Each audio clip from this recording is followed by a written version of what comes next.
ರಾಯಚೂರು ಜಿಲ್ಲೆಯ ದೇವನಹಳ್ಳಿಯ ದಲಿತ ಮುಖಂಡ ಭೂಮಾಂಡನ ಹತ್ಯೆ ಪ್ರಕರಣಕ್ಕೆ ಸಂಬಂಧಿಸಿದಂತೆ ಕರ್ನಾಟಕ ರಾಜ್ಯ ದಲಿತ ಸಂಘರ್ಷ ಸಮಿತಿ ಆಕ್ರೋಶ ವ್ಯಕ್ತಪಡಿಸಿದೆ. ಪ್ರಕರಣವನ್ನು ಸಿಬಿಐಗೆ ಒಪ್ಪಿಸಿ ಸಮಗ್ರ ತನಿಖೆ ನಡೆಸಿ ಆರೋಪಿಗಳ ವಿರುದ್ಧ ಕಠಿಣ ಕ್ರಮವನ್ನು ಕೈಗೊಳ್ಳಬೇಕು ಎಂದು ಸಂಘಟನೆ ಆಗ್ರಹಿಸಿ ಪ್ರತಿಭಟನೆ ನಡೆಸಿದೆ. ಕರ್ನಾಟಕ ರಾಜ್ಯ ದಲಿತ ಸಂಘರ್ಷ ಸಮಿತಿ ಬಾಗಲಕೋಟೆ ಜಿಲ್ಲಾ ಸಮಿತಿ ವತಿಯಿಂದ ಕರ್ನಾಟಕ ಸರ್ಕಾರಕ್ಕೆ ಮನವಿಯನ್ನ ಸಲ್ಲಿಸಲಾಗಿದೆ. ಸಂಘಟನೆಯ ಮುಖಂಡರು ಆರೋಪದ ಪ್ರಕಾರ ಭೂಮಾಂಡನನ್ನ ಹತ್ಯೆ ಮಾಡಿರುವ ಪ್ರಕರಣದಲ್ಲಿ ಆರೋಪಿಗಳ ವಿರುದ್ಧ ಕಠಿಣ ಕಾನೂನು ಕ್ರಮವನ್ನು ಕೈಗೊಳ್ಳಬೇಕು. ಪ್ರಕರಣದ ತನಿಖೆಯನ್ನು ನಿಷ್ಪಕ್ಷಪಾತವಾಗಿ ನಡೆಸಿ ಮೃತರ ಕುಟುಂಬಕ್ಕೆ ನ್ಯಾಯ ಒದಗಿಸಬೇಕು ಎಂದು ಒತ್ತಾಯಿಸಲಾಗಿದೆ.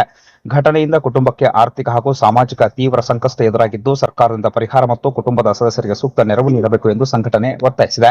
ಅಲ್ಲದೆ ದಲಿತರು ಹಾಗೂ ಹಿಂದುಳಿದ ಸಮುದಾಯಗಳ ಮೇಲೆ ನಡೆಯುತ್ತಿರುವ ದೌರ್ಜನ್ಯ ಪ್ರಕರಣಗಳಿಗೆ ಕಡಿವಾಣ ಹಾಕಬೇಕು. ಇಂತಹ ಘಟನೆಗಳು ಮರುಕಳಿಸದಂತೆ ಪೊಲೀಸ್ ಇಲಾಖೆ ಮತ್ತು ಜಿಲ್ಲಾಡಳಿತ ಕಟ್ಟುನಿಟ್ಟಿನ ಕ್ರಮವನ್ನು ತೆಗೆದುಕೊಳ್ಳಬೇಕೆಂದು ಒತ್ತಾಯಿಸಿದ್ದಾರೆ. ಈ ಕುರಿತು ಕರ್ನಾಟಕ ರಾಜ್ಯ ದಲಿತ ಸಂಘರ್ಷ ಸಮಿತಿಯ ರಾಜ್ಯ ಸಂಚಾಲಕ ಶ್ಯಾಮರಾವ್ ಘಾಟ್ಗೆ, ಬೆಳಗಾವಿ ವಿಭಾಗೀಯ ಸಂಘಟನಾ ಸಂಚಾಲಕ ಹನುಮಂತ ಚಿಮ್ಮಲಗಿ, ಬಾಗಲಕೋಟೆ ಜಿಲ್ಲಾ ಸಂಚಾಲಕ ಮುತ್ತಣ್ಣ ಮೇತ್ರಿ ಹಾಗೂ ರಮೇಶ್ ಪೂಜಾರಿ ಅವರು ಮಾತನಾಡಿ, ಪ್ರಕರಣದಲ್ಲಿ ಸಂತ್ರಸ್ತ ಕುಟುಂಬಕ್ಕೆ ನ್ಯಾಯ ದೊರಕುವವರೆಗೆ ಹೋರಾಟ ಮುಂದುವರೆಸುವ ಎಚ್ಚರಿಕೆ ನೀಡಿದ್ದಾರೆ. ಭೂಮಾಂಡನ ಕುಟುಂಬಕ್ಕೆ ನ್ಯಾಯ ದೊರಕಬೇಕು. ಪ್ರಕರಣದ ಆರೋಪಿಗಳ ವಿರುದ್ಧ ಕಠಿಣ ಕಾನೂನು ಕ್ರಮ ಕೈಗೊಂಡು ಸಂತ್ರಸ್ತ ಕುಟುಂಬಕ್ಕೆ ಸರ್ಕಾರ ಸೂಕ್ತ ಪರಿಹಾರವನ್ನು ನೀಡಬೇಕು.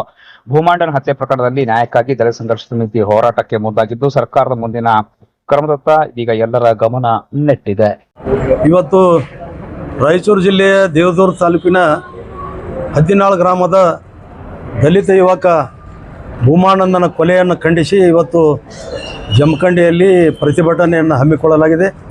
ದೇಶಕ್ಕೆ ಸ್ವತಂತ್ರ ಸಿಕ್ಕಿ 80 ವರ್ಷ ಗತಿಸಿದರೂ ಕೂಡ ದಲಿತರ ಅಭಿವೃದ್ಧಿ ಇನ್ನೂ ನಾವು ನಿರೀಕ್ಷಿಸಿದಂತೆ ಆಗಿಲ್ಲ. ದಲಿತರ ಜಮೀನುಗಳಿಗೆ ಸರಿಯಾಗಿ ಹೊಲಕ್ಕೆ ಹೋಗ್ಲಿಕ್ಕೆ ರಸ್ತೆ ಇಲ್ಲ ಸ್ವತಂತ್ರವಾಗಿ, ಮತ್ತು ಅಲ್ಲಿ ಕುಡಿಯುವ ನೀರಿನ ವ್ಯವಸ್ಥೆಗಳಿಲ್ಲ, ಅವರಿಗೆ ವಾಸಿಸಲಿಕ್ಕೆ ಮನೆಗಳಿಲ್ಲ, ಮತ್ತು ಅವ್ರು ಯಾರಾದರೂ ತೀರಿ ಹೋದರೆ ಶವ ಸಂಸ್ಕಾರ ಮಾಡಲಿಕ್ಕೆ ಅವ್ರಿಗೆ ಸ್ವತಂತ್ರವಾದ ಸ್ಮಶಾನ ಭೂಮಿಗಳಿಲ್ಲ, ಮತ್ತು ಅವರು ಉದ್ಯೋಗ ಮಾಡಲಿಕ್ಕೆ ಅಥವಾ ಕೃಷಿ ಭೂಮಿಗಳನ್ನು ಅವಲಂಬಿಸಿದ್ದಾರೆ. ಈ ಸರ್ಕಾರ 2015ರಲ್ಲಿ ಈ ಏನು 105 ಫಾರ್ಮ್ ತುಂಬತಕ್ಕಂಥ ಸರ್ಕಾರಿ ಜಮೀನು ಸಾಗುವಳಿ ಮಾಡ್ಕೊತ ಬಂದಂಥ ದಲಿತರ ಅದನ್ನೇನು ಒಂದು ಫಾರ್ಮ್ ಇದು ಮಾಡಿದ್ದಾರೆ, ತಡೆ ಹಿಡಿದಿದ್ದಾರೆ. ಪುನಃ ಅದನ್ನು ಫಾರ್ಮ್ ಪ್ರಾರಂಭ ಮಾಡಬೇಕು. ಕೃಷಿ ಅನ್ನು ಅವಲಂಬಿಸಿದಂಥ ನಮ್ಮ ದಲಿತರಿಗೆ, ಪರಿಶಿಷ್ಟ ಕುಟುಂಬಗಳಿಗೆ ಅದರಿಂದ ಭಾಳಷ್ಟು ಸಹಾಯ ಆಗ್ತೈತಿ. ನಾವು ಬರೀ ಸ್ವತಂತ್ರ ಸಿಕ್ತು, ಸ್ವತಂತ್ರ ಬಂತಂತೇಳಿ ನಾವು ಭಾಳಷ್ಟು ನಮ್ಮ ಪೂರ್ವಜರಾಗಲಿ ಯಾರಾಗಲಿ ಭಾಳಷ್ಟು ನಿರೀಕ್ಷೆ ಇಟ್ಕೊಂಡಿದ್ರು. ಇವತ್ತು ಅದೆಲ್ಲ ಹುಸಿ ಆಗಿದೆ ಅನ್ನತಕ್ಕಂಥ ಮಾತನ್ನು ಹೇಳಲಿಕ್ಕೆ ನನಗೆ ಯಾವುದೇ ಥರದ ಮುಜುಗರ ಇಲ್ಲ. ಯಾಕಂದ್ರೆ ಇವತ್ತು ನೋಡಿದರೆ ಕಂಬಾಲಪಲ್ಲಿಯಲ್ಲಿ ದಲಿತರ ಜೀವಂತ ಸುಟ್ಟದ ಉದಾಹರಣೆ ಹಿಡ್ಕೊಂಡು ಆಗಿನ ಗೃಹ ಮಂತ್ರಿಗಳಾದಂಥ ಸನ್ಮಾನ್ಯ ಶ್ರೀ ಮಲ್ಲಿಕಾರ್ಜುನ್ ಖರ್ಗೆ ಸಾಹೇಬರಿದ್ದರು. ಆದರೂ ಕೂಡ ಅವ್ರು ಯಾರಿಗೂ ದುಷ್ಕೃತ್ಯದಲ್ಲಿ ಭಾಗವಹಿಸಿದವ್ರಿಗೆ ಯಾರಿಗೂ ಕೂಡ ಸರಿಯಾಗಿ ಶಿಕ್ಷೆ ಆಗಲಿಲ್ಲ. ಕಠಿಣ ಶಿಕ್ಷೆಗೆ ಅವರು ಗುರಿಪಡಿಸ್ತಕ್ಕಂಥ ಕೆಲಸ ಸರ್ಕಾರ ಮಾಡಲಿಲ್ಲ. ಇವತ್ತು ಭೂಮಾನಂದನ ಕೊಲೆ ಕೂಡ ಹಾಗೆ ಆಗಿ ಹೋಗಬಾರ್ದು ಅಂತಕ್ಕಂಥ ವಿಚಾರ ಇಟ್ಕೊಂಡು ಇವತ್ತು ನಾವೆಲ್ಲ ಈ ಪ್ರತಿಭಟನೆಯನ್ನು ಮಾಡ್ತಾ ಇದ್ದೀವಿ. ಅದರಲ್ಲಿ ಸುಮಾರು 8-10 ಜನ ಭಾಗಿಯಾಗಿದ್ದಾರೆ. ಆ ಅತ್ಯಂತ ಬರ್ಬರವಾದಂಥ ಹತ್ಯೆ ಅದನ್ನು ನೋಡಿದರೆ ಇಡೀ ಮಣಿಕುಲನ ನಾಚಿಕೆ ಪಡ್ತಕ್ಕಂಥ ವಿಚಾರ. ಇವತ್ತು ಕೋಮುವಾದಿಗಳು, ಜಾತಿವಾದಿಗಳು ಇನ್ನೂ ಕೂಡ ದಲಿತರನ್ನು ಮನುಷ್ಯರಂತೆ ಕಾಣ್ತಾ ಇಲ್ಲ. ಇವತ್ತು ನಾವೆಲ್ಲ ನೋಡ್ತೀವಿ ಹಳ್ಳಿಗಳು ಆದಾಗ ಚಹಾ ಕುಡಿಯೋ ವ್ಯವಸ್ಥೆ ಬೇರೆನದ, ಅಥವಾ ಕಟಿಂಗ್ ಮಾಡ್ತಕ್ಕಂಥ ವ್ಯವಸ್ಥೆ ಯಾರೂ ಮಾಡೋಂಗೇ ಇಲ್ಲ.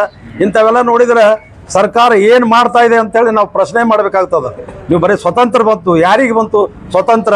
ಬಂಡವಾಳಶಾಹಿಗಳಿಗೆ ಬಂತು, ಪುರೋಹಿತಶಾಹಿಗಳಿಗೆ ಬಂತು, ಜಾತಿವಾದಿಗಳಿಗೆ ಬಂತು, ಟಾಟಾ ಬಿರ್ಲಾನ್ ಅಂತವ್ರಿಗೆ ಈ ಸ್ವತಂತ್ರ ಸಿಗ್ತೇವಿನ ಈ ಸ್ವತಂತ್ರದ ನಿಜವಾದ ಇದು ಕನಸಿಟ್ಕೊಂಡಂಥ ಈ ದೇಶದ ರೈತರಾಗಲಿ, ಕಾರ್ಮಿಕರಿಗಾಗಲಿ, ಅಥವಾ ದಲಿತರಿಗಾಗಲಿ, ಹಿಂದುಳಿದವ್ರಿಗಾಗಲಿ, ಅಲ್ಪಸಂಖ್ಯಾತರಿಗೆ ಯಾರಿಗೂ ಕೂಡ ನಿಜವಾದ ಸ್ವಾತಂತ್ರ್ಯ, ನೈಜವಾದಂಥ ಸ್ವಾತಂತ್ರ್ಯ ಸಿಗಲಿಲ್ಲ.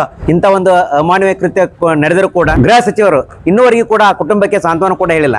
ಈಗ ಭೂಮಾನಂದನ ಹೆಂಡತಿ ಕೂಡ ತುಂಬು ಗರ್ಭಿಣಿ ಇರೋದರಿಂದ ಸರ್ಕಾರ ಈ ಕೂಡಲೇ ಹತ್ಯೆಯಾದ ಭೂಮಾನಂದರ ಹೆಂಡತಿಗೆ ಮತ್ತು ಅವ್ರ ಕುಟುಂಬಕ್ಕೆ ಸರ್ಕಾರದಿಂದ ಅವರಿಗೆ ಒಂದು ಪರಿಹಾರವನ್ನು ನೀಡಬೇಕು. ಜೊತೆಗೆ ಅವರ ಕುಟುಂಬದವರಿಗೆ ಒಂದು ನೌಕರಿಯನ್ನು ಒದಗಿಸಿಕೊಡ್ಬೇಕು. ಯಾಕಂತಂದ್ರೆ ಒಂದು ವೇಳೆ ನೀವು ತಾವೇನಾದರೂ ಒದಗಿಸಿ ಕೊಡದೇ ಇದ್ದರೆ ಈಗ ಕೇವಲ ತಾಲೂಕು ಆಡಳಿತದಿಂದ ಶೀಘ್ರವಾಗಿ ನಾವು ಒಂದು ಪ್ರತಿಭಟನೆ ಮಾಡೋಕ್ಕೆ ಈಗ ಅವಕಾಶ ಮಾಡಿವಿ.